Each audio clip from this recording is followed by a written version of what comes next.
As you can see on the screen in front of you, we have a lot of tacks, but not just any tacks. These are in fact the tacks from BTD5. Now, I don't know how many of you have actually played BTD5, but it is near and dear to my heart, and I think I can honestly say that it's my favorite BTD. It was the first Bloons game that I got to play on mobile, and it was also the first Bloons game that I was able to sink hundreds, if not thousands of hours into. So thanks to Nick over in the modding community, we get to ride this nostalgia train and see how great these tacks can be. But not only that, we get to use our modern monkey advances to see how great we can make them be even better. All I know is this is gonna be awesome. And I do have a lot of hopes for these tacks, so we're gonna do it on Impossible. That means we cannot lose any lives. We have a few little spike tack strips in the back here, but that is it. And luckily it's only 430, so we can start right with it. I kind of want this spot, but I'm a little worried because you only got that one chance. This one has 1, 2, 3, 4. We'll just put it here for now. I think it'll be okay. And then we can get faster shooting as well. Oh my gosh, it's upside down. Okay, it's pretty good. It's like a normal tack, but we can grab some. Do we need extra range? But we can, because that's all there is. Back in BTD5, you only actually had 2 crosspaths, which was actually kind of nice. You didn't have to think too much about it. You could just plop some towers down, go with your favorite crosspath, and call it a day. You didn't have to think like, oh, should I go like a 402 or a 420? You didn't have to do any of that. For 390, we can grab even faster shooting, and this thing should be comparable to like our modern tacks now. And what's cool is I'm going to be using Geraldo for this one, because what I'm thinking I'm going to do is add Geraldo sharpening stones, and we're going to make this tack even better. Maybe even pickle juice if we need it to make him even stronger. And we're just going to add all our modern advancements, like our modern jungle drums, our overclocks, and even if we get to that, our homeland defenses, and just see what we can do with this tack. Now, I am going to keep our boy Jerry off the screen because I'm going to try my hardest to make it just these tacks that do all of the work, because I think they're going to be great. Now, our old school tacks only had 2 crosspaths. As I mentioned, they were Ring of Fire and Blade Maelstrom were their top 4th tiers. We didn't have 5th tiers back then. And so back then, there were no tack zones. There were no Super Blade Maelstroms. It was just the 4th tiers, and it was simple and beautiful. That's the point I'm trying to make here. It was just a beautiful, beautiful time. Yes, everything that we have now, there's so much more to BTD6, and it is a great game. It's an amazing game. I spend most of my life playing this game. But back then, it was just a simpler time. We popped and we placed. And it also had this feature back then that I loved more than anything. I wish they had it now. It'd save me tons and tons of hours. Let's say you lost the game and it said failed. You would just exit the game and turn it back on, and it left off where you were. Like here, if you were to fail and you don't get it fast enough, you're just done. You got to restart or continue. Back then, no, you could just keep on doing that over and over and over. Oh my gosh, we're getting too far into this. Okay. Maybe we're good? We're good? Okay, we're good. Now, extra range for 120 and then super range. We really don't need that much range here because this is a great little spot, but we're getting a little closer. So what we're going to do is I think we'll make this is a clean spot as well. I chose this map just because I had such a great spot for tacks. There's so many. We could just literally pile in them all right here with like a village to make their range go everywhere, and then they could just tack the entire screen, which is great. Now, you got to let me know, out of these 2 crosspaths, and especially if you play BTD5, which was your favorite? Was it Ring of Fire or Blade Maelstrom? Me personally, I didn't actually go Ring of Fire too much. I usually just went with Blade Shooter and even faster shooting, just because I liked the way the blades looked and they seemed to be pretty strong all the time. We're going to actually pop this guy down. I hope he can do something here. Okay, good. That was like a little last second thing there because we're getting a little too overwhelmed for what we have. Might need to upgrade to... Well, actually, let's see what this bottom path does. Blade Shooter. I just was talking about it. Let's grab it. I totally forgot we had it. And we need to get this one. Oh, why did I just buy that? Sometimes you just panic and you freak out and you click the wrong buttons. I don't even need the invisible. We have a little bit of spikes here. Let's just let them pop. Don't worry about it. So let's grab the Blade Shooter on this front one right here. And then it's what I expect. It's a blade shooter. It's pretty awesome. It's what we're used to. Now, we don't have lead, unfortunately. So I think what we'll just have to do just to, for a little time being, we'll just grab this guy here and put him on this one. And it should be enough. Hopefully I have enough time. I just kind of slow played that, but I think we're okay. Now with camo, another reason I chose Geraldo, we don't have to worry about anything crazy. Now we can just pop the camo the easy way. Now what I'd like to do here is I think what we'll do is we'll just sell this one and then buy Ring of Fire, and that'll cover all of our lead and our camo for the time being. And we can just focus on getting some more tacks and some Blade Maelstroms and see what we got to work with. I imagine this Ring of Fire is going to be pretty awesome because from what I remember in BTD5, it destroyed pretty much everything in its path. It was a little pricey to get there, but once you got it, anything in that little area was good to go, of course. And here's it demolishing 36 and all those crazy pinks all on its own, no problems there. And then what we'll do is I think we'll grab some village because like I said, we're going to make these things modernly strong. There was a village in the last game, yes, but it just wasn't as cool. You didn't have like primary, oh, will primary training not work on this? I didn't even think about that. Because this isn't a primary tower now, is it? Oh my gosh. Okay, so we'll just go with the actual like radar scanner then, and maybe an MIB and a bigger one later. I kind of went a little greedy here on money before I upgraded things, because if I was watching this thing correctly, it kind of destroys everything. So is it gonna, oh my God, it just pretty much takes down Moabs. I mean, that's pretty true to character from what I remember. It just took down Moabs, because we get money faster in this one too, I believe, because I don't remember it. Yes, you could have like tons of money with farming the correct way. Maybe, you know what? Maybe I was just bad at farming back then, but I don't remember getting like hundreds and hundreds of thousands of dollars. I remember getting like a few sun avatars and some specter planes by the time the ZOMGs came on Unpoppable, and that like made me feel happy and I was doing some good. Oh, we still can't pop purples. Still can't pop purples. That is not good. That is not good at all. Oh my gosh, don't lose, don't lose, don't lose, don't lose. Were purple balloons a thing back then? Were they not? And we don't have the camo. Oh my gosh, what a genius. Okay, don't come out purples right away, and maybe we can get enough to buy this thing. If we can buy the camo radar scanner, I think we should be okay. Hopefully, because now we can take down all the purples unless they come like blazing out of there. Okay, take them all, take them all. Yes, you're too good, buddy. I knew you would be. I'm greeding a little too much with these farms here. What I'm gonna do as like a last safety precaution is we're going to be getting a blade maelstrom in the back here, and with the hopes that like worst case scenario we can just last second buy this thing and we should be okay. Remember these old school skins? This is pretty awesome. This is so nostalgic for me.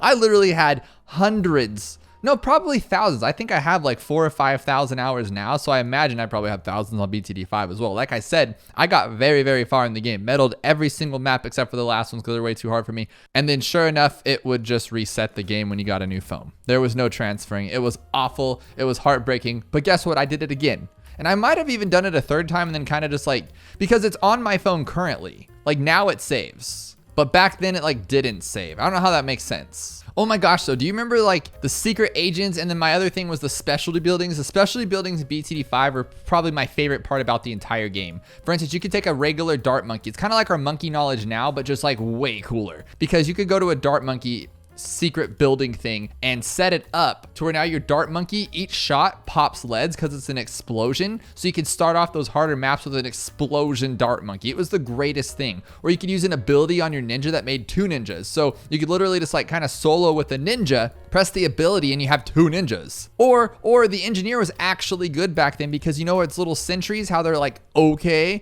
Well, back then you could get these giant sentries if you had the right monkey village thing for it. It was so cool. You guys would have loved it if you never tried it. Well, heck, go try it. It's still there. Go play it. You'll love it. All right, enough fanboying on the old game. We're in the new game trying to make this thing strong. I think 4, 5, 6, 7 farms is more than enough for our little adventure here.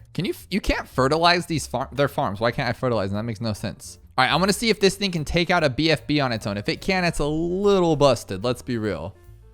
And it did. It took out a BFB. Oh my gosh. Apparently this thing's pierce is just unmatched, because this is the end of round 75 where you know there's just tons of stacked BFBs. It's tearing through it. Here's 76. This thing is just a little more overpowered than I thought it would be. So what we're going to do is we're going to make it even stronger. My goal is to perma-brew it. My goal is to overclock it, ultra boost it, Geraldo's sharpening stones, homeland defense. Let's just see if this thing can solo the whole game. Here it is. Here's our first one that we messed up. We have to actually use Maelstrom. It was too much purples for him. It got through this one. Oh my gosh. So we do need our MIB. But as you know, I'm trying to get to 72,000 for the monkey Wall Street, because who doesn't love Wall Street or monkeys and money? But please tell me this thing will struggle a little bit to a ZOMG. It can't solo it with like a $3,000 tower, can it? Come on, come on. Give us some resistance here, big boy. Oh my gosh, he just explodes them all way too quickly. Well, there it is. There's my money. Now I'm done. I got one in the middle. I guess it's like OCD thing. It's a one in the middle. It has to be like somewhat symmetrical. I know that one's off a little bit, but it'll be fine. And now what we're gonna do is we will get that MIB so we don't lose to that. And then I think I want an alchemist first. We'll perma-brew this guy first. I think that's the cooler play here, which means we can sell this one in the front and just keep this one in the back just like it's a safety. Let's actually not be dumb. Let's buy a couple more in the back just for safety. How about that? But now we have 2 ZOMGs alch buffed, and they're shredding through no problem. Oh my goodness. And there's our perma-brew. Now this thing is perma-boosted. It's just broken boost is what it is. Now let's move our perma-brew out of the way because it doesn't need to be there. Oh, he can just alch buff these guys. They could be super strong. And then what we'll do now is we'll sharpen stone this guy. You can't sharpen him? Oh, because he pops lead. Oh my gosh. I feel like I knew that, but I didn't know that. Oh my gosh. It doesn't look like Are we going to make that? Oh my gosh, these DTs are getting real close. We are not going to be able to do the DDT. Well, we can just overclock it, I guess. But I wanted to like ultra boost. Like that's the only caveat here is I didn't want to just regular boost. That's lame. But we're almost there. I think this is getting a little too wild. It's going to pierce through. So we need that ability. Come on. Okay, there we go. There we go. Is that it? 86,400? Okay, now we can do it. Ultra boost. Level 1. This thing's going to get silly. 95 should be easy with this thing going. Let's see.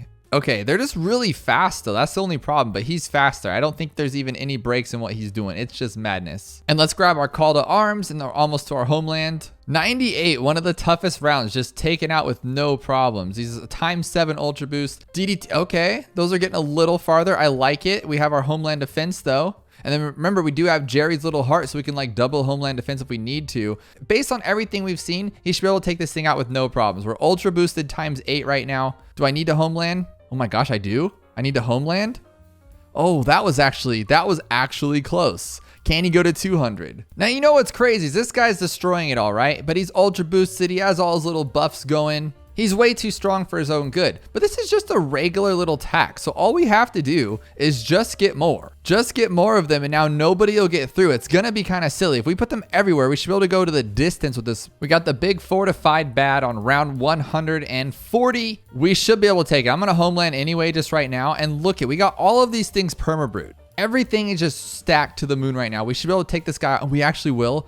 Oh my gosh, how many modded towers do we have troubles with beating the fortified bat, but not these fire ring dudes? So with this insanely powerful, only way I could describe it, Dante's Inferno we have going on here that destroys every balloon in its path, what we do need is one last safety precaution before we go the distance. So what we're gonna do is we're gonna grab one more monkey intelligence bureau, some jungle drums, and then we're going to put a dozen or so Maelstroms, just as much as we need, so when we hit that button 6,000 times, nothing can get through it. So let's say things are getting a little too far. This is a showcase of what it's gonna look like, because they are actually getting too far. We're just gonna go like this and destroy everything in everybody's path. That's 17 Maelstroms going off at once with a homeland. There's literally nothing that should be able to get through this thing. Now I'm a little concerned because as you're seeing, they're getting way too far. I'm literally placing these things anywhere that I can on the track because I thought maybe they weren't getting the distance on them, but no, they are. Like anything even close is getting tons of damage. So it's good to put them literally everywhere because these things are making it farther than I thought they would.